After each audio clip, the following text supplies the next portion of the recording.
Alors ça m'amène à une autre question. Quels est selon vous les ingrédients constitutifs de la motivation? Est-ce que ces ingrédients ont évolué? Alors, les ingrédients, donc on va avoir un sentiment d'utilité, je vais parler de sentiment, on a besoin de se sentir utile, on a besoin de se sentir efficace. Si je commence une tâche, j'ai besoin de savoir que je vais pouvoir arriver au bout de cette tâche. C'est pas mal mis à mal aujourd'hui. J'ai besoin de reconnaissance et d'un sentiment d'appartenance, j'ai besoin de sentir que j'appartiens à un collectif, et donc de nourrir mes relations sociales au travail, ce n'est pas juste un plus. J'ai besoin de me... Tout ça, c'est toujours parce qu'on est des animaux sociaux? J'en reviens à ce que vous disiez au début. Le sentiment d'appartenance et de reconnaissance provient du fait que nous sommes des animaux sociaux. Mon cerveau traite en priorité les informations sociales. S'il y a un visage autour de moi, mon cerveau va automatiquement porter son attention dessus. Si ce visage me transmet un sourire, ou me transmet de la peur, ou de la colère, ça va être un signal extrêmement puissant pour mon cerveau. Parce que qui dit plaisir dit que j'ai intérêt à m'engager dans cette tâche, qui dit peur dit que j'ai intérêt à fuir.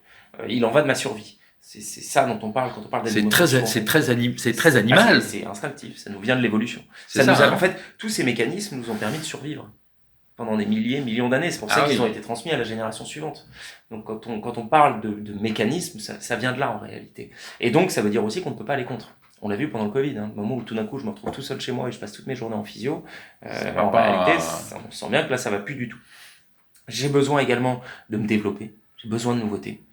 J'ai besoin de sentir que mon travail change. Alors, faut pas que tout change d'un coup, mais j'ai besoin d'acquérir des compétences, j'ai besoin de me développer sur des nouvelles tâches, des nouveaux périmètres, j'ai besoin de savoir ce que fait l'équipe d'à côté, j'ai besoin d'une forme de polyvalence, pas que de compétences, mais aussi de situation au quotidien. Et deux derniers éléments, j'ai besoin de contrôle. J'ai besoin de sentir que je suis en contrôle sur ce qui m'arrive, comme dans notre vie personnelle. Si tout d'un coup, vous l'avez pas décidé, mais on vous force à déménager, ça va pas vous plaire. C'est pareil au bureau. Si tout d'un coup, je l'ai pas choisi, mais on me dit, tu travaillais là, tu vas travailler ici, ça va pas me plaire, en fait. On a le même cerveau au boulot qu'en dehors. On a un besoin, on parle de locus de contrôle, on a besoin d'avoir le plus possible un locus de contrôle interne. De sentir que la réussite de cette interview est principalement due, ou en tout cas, est notamment due à moi. Ouais. Si je considère que moi, j'ai beau faire mon mieux, en réalité, ça n'aura pas d'influence sur l'impact et sur la réussite ou non de la tâche, c'est extrêmement délétère pour ma motivation et même pour ma santé mentale. Et enfin, la dernière chose, on a un besoin d'avoir ce qu'on appelle un effort équilibré. C'est-à-dire que j'ai besoin, lorsque je dois accomplir telle tâche, que je dois me sentir utile, que je vais avoir un sentiment de reconnaissance, etc., j'ai besoin que l'effort pour cela soit relativement équilibré. Si je dois fournir un effort de 100 pour avoir une reconnaissance de 20, ça va pas fonctionner. Et là-dessus, on a une transformation de la société et du travail qui, notamment du fait de la digitalisation, a fait exploser le coût cognitif du travail. La réunion qu'on faisait hier à 2 personnes dans une salle, aujourd'hui, on la fait pas à 2, mais à 5, parce que celui qui était à l'autre bout de la collectivité, il peut se connecter, et on va la faire en visio. Et pendant que je suis en visio, je vais lire mes mails, mes WhatsApp, etc. Donc, la même tâche qu'on faisait hier, dans laquelle je me sentais utile et j'étais reconnu, aujourd'hui, j'ai le même sentiment d'utilité et de reconnaissance. Par contre, elle me coûte 10, 20, 30% de plus en ressources cognitives. Donc il est normal que j'ai pas la même motivation. Je gagne la même chose, mais ça me coûte plus. Ouais. Et donc finalement... Et je reçois pas en retour les pourcentages que vous décrivez, je les reçois pas en retour en reconnaissance. Et parfois, je veux même pas les recevoir, parce qu'en plus, la personne, elle a même pas allumé sa caméra, donc le moment où en réalité, elle me transmet un signal d'approbation sociale, je veux pas le voir. Donc pour prendre juste cet exemple de la visio. Et donc finalement, ce qui fait la motivation, ça va être beaucoup de sentiments différents. Et nous, souvent, on conseille les directions sur le fait de voir ça comme un jeu à somme nulle, d'une certaine manière. Il faut pas chercher à avoir tous les voyants dans le verre. Vous ne pourrez pas avoir un agent qui a 100% de ses tâches dans lequel il est utile, il est efficace, il apprend des choses, il a de la reconnaissance et ça lui coûte pas trop. C'est pas possible. Il faudrait aller vers ça, mais en tout cas, c'est extrêmement difficile. Par contre, se poser la question de, lorsqu'on va changer une tâche, quel sentiment peut être dégradé? Comment je peux faire pour le préserver? Et si je ne peux pas, comment je compense ailleurs? Ok, assumons que là, la transformation choisie par la direction, à laquelle on ne peut rien, fait que l'agent va être un peu éloigné des usagers. Le sentiment de reconnaissance va être peut-être plus faible. Comment je fais pour que l'encadrant soit plus présent? Comment je fais au moins pour réduire un peu la charge mentale due à des irritants du quotidien? Et ça permet de rassurer les directions. On se disait, ok, en fait, il y a des leviers. Peut-être que je peux pas agir là-dessus, je peux agir sur autre chose. Et donc, ça permet de passer à l'action plus facilement. Il faut lâcher prise sur certaines choses pour pouvoir agir Exactement. sur d'autres. Il faut parfois accepter de lâcher prise. Et ça permet aussi de voir cette question de l'engagement des agents comme une montagne pour beaucoup de directions qui ne savent pas par où le prendre. Ouais. De se dire, attendez, on va déjà regarder le sentiment aujourd'hui qui est le plus faible, ou le sentiment, ce qui nous arrive beaucoup, qui est aujourd'hui constitutif de la motivation, qui est le plus constitutif de la motivation. On se rend compte que dans une collectivité, c'est le lien social. Bon, bah faites gaffe à vos prochaines transformations, parce qu'en fait, déjà que ça tient un peu de choses, si vous allez fragiliser celui-là, c'est tout le système qui va craquer. Ouais. Donc en fait, ça permet d'avoir un degré de finesse beaucoup plus important dans le pilotage, d'une certaine manière, de ces ressources humaines et de la motivation des agents. On a l'impression que vous introduisez de la subtilité partout. En fait, c'est plus la performance, faut être les meilleurs. Enfin, les 12 travaux d'Hercule ont pas droit de citer. Là, on a l'impression que c'est du pilotage hyper fin. En fait, c'est ça que, notamment les sciences cognitives vont nous renseigner vont amener cette subtilité. C'est-à-dire que souvent les ressources humaines ou les directions vont avoir comme indicateur la rétention, les arrêts maladie et éventuellement un baromètre d'engagement. L'absentéisme. Sauf que l'absentéisme, il est dû à quoi ?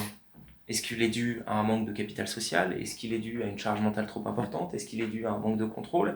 Et on passe de quelque chose sur lequel on ne sait pas trop comment agir à tout d'un coup un élément qui est actionnable. Ouais. Ok, le sentiment de contrôle, je peux aller voir et où est-ce qu'il se joue ? Et ça, c'est l'autre niveau de subtilité, c'est que c'est tâche dépendant. Je peux avoir un très fort sentiment de contrôle sur une tâche et pas du tout sur l'autre. Et là aussi, on gagne en capacité d'agir si tout d'un coup, je m'intéresse aux tâches. Parce que là, je peux regarder comment le travail est fait et donc comment sur cette tâche-là, je peux redonner du contrôle, plutôt que d'être sur une vue trop macro et donc assez peu actionnable. Où on n'aura pas finalement de prise, à la fin. Alors, justement, on parlait de ça. La place de la rémunération dans la motivation et quel rôle peut jouer une rémunération à la performance individuelle ou collective. La Commission des finances du Sénat a demandé à la Cour des comptes un rapport là-dessus qui montre que c'est pas assez utilisé. Alors, la rémunération à la performance, quel rôle ça vient jouer justement dans les ingrédients constitutifs ? Comment on l'utilise ? Pas trop Moi, tout ce dont je vous ai parlé depuis tout à l'heure, ça fait partie de ce qu'on appelle la motivation intrinsèque. C'est-à-dire, qu'est-ce qui donne le désir d'agir à un agent ? On a de l'autre côté la motivation extrinsèque. La rémunération en fait partie. Les données nous montrent, et là-dessus on a assez de recul, et ça vient pas des neurosciences, que la rémunération a un impact avec la motivation extrinsèque, a un impact relativement faible, et surtout faible dans le temps. Ça, je pense que tout le monde a pu en faire l'expérience. J'ai ma prime, c'est très bien, je suis très content, en 3 semaines. En réalité, quand je vais être à ma tâche, 1 mois plus tard, ça n'aura pas d'impact sur ma motivation. Donc, je dirais que la bonne nouvelle, c'est que les collectivités n'ont pas trop la main sur la rémunération. Et on se rend compte qu'en fait, je dis pas qu'il faut pas mieux rémunérer les agents, c'est pas mon propos. Mais surtout, c'est pas là où ça aura le plus d'impact. Par contre, aller questionner le travail en profondeur pour voir comment il peut être un vecteur de motivation intrinsèque, ça a un impact. Et ça, toutes les directions ont la main dessus. Ça demande du temps. Mais ça ne demande pas forcément de l'argent. Oui, alors on voit d'ailleurs des sondages où la rémunération est pas forcément le facteur principal. Il y a beaucoup d'autres facteurs, vous en avez parlé. Et puis, du point de vue de se sentir utile, etc. Enfin, c'est pas arrimé, l'un n'est pas arrimé à l'autre. Non, alors ça reste dans le top 3 des sources pas des sources de motivation au travail. En fait, ces études, elles vont regarder surtout les leviers qui vont me pousser à changer de travail. Oui, je vais être motivé pour changer de travail si j'ai une plus forte rémunération. Mais en réalité, la motivation au travail ne dépend pas que de la rémunération. Effectivement, elle va dépendre, et ça les études le montrent, c'est aussi mon équilibre pro-perso, la charge dont je parlais tout à l'heure, c'est le sens au travail, c'est le fait de me sentir utile, c'est mon équipe. On sait que la première raison pour laquelle on quitte un job, c'est pas la rémunération, c'est le collectif. Et le management, par exemple. Donc là aussi, on essaye d'amener de la subtilité dans le fait d'analyser ces données-là. Alors justement, ces dernières années, en quoi cette motivation a-t-elle été mise à mal ou a-t-elle connu un développement ? Un développement parce que on commence à introduire de la subtilité, mais il y a eu aussi beaucoup de problèmes sur ces motivations. Là-dessus, en tout cas, ce qu'on observe, et ça dépasse largement le secteur public ou même le travail, ce sont des transformations sociétales, plus de numérique, Donc, plus de charge mentale, plus de complexification des tâches, plus de complexification des organisations, ce que je disais tout à l'heure, je ne suis qu'un maillon de la chaîne. Et donc, on se retrouve à avoir un travail qui est à la fois plus complexe, plus morcelé, et des collectifs fragilisés. Puisque aujourd'hui, on se voit de moins en moins. Lorsqu'on se voit, on n'a pas forcément le temps d'avoir des relations informelles qui vont nourrir ce capital social. Le télétravail. Je ne sais pas si vous avez fait des études là-dessus, mais il y en a pour qui ça fonctionne bien. Il y en a d'autres, là on parle de balkanisation de l'organisation. Oui, le télétravail a eu un rôle extrêmement néfaste sur la motivation. Il vient me faire gagner à court terme, on l'applique chez nous, donc je ne suis pas du tout anti-télétravail. Mais en tout cas, il y a un nouveau, mais il doit être pensé et organisé de sorte à se prémunir, encore une fois, des effets de bord, des effets délétères du télétravail. Oui. Fragilisation du lien social, diminution des capacités d'innovation parce qu'on va moins se retrouver, moins d'intelligence collective. Et en plus, ce qu'on a observé beaucoup pendant le Covid, le télétravail a poussé à plus de connexions. En réalité, quelqu'un qui télétravaille, bien souvent, il va commencer sa journée plus tôt et la finir plus tard le soir. Et donc, des risques d'épuisement professionnel plus importants.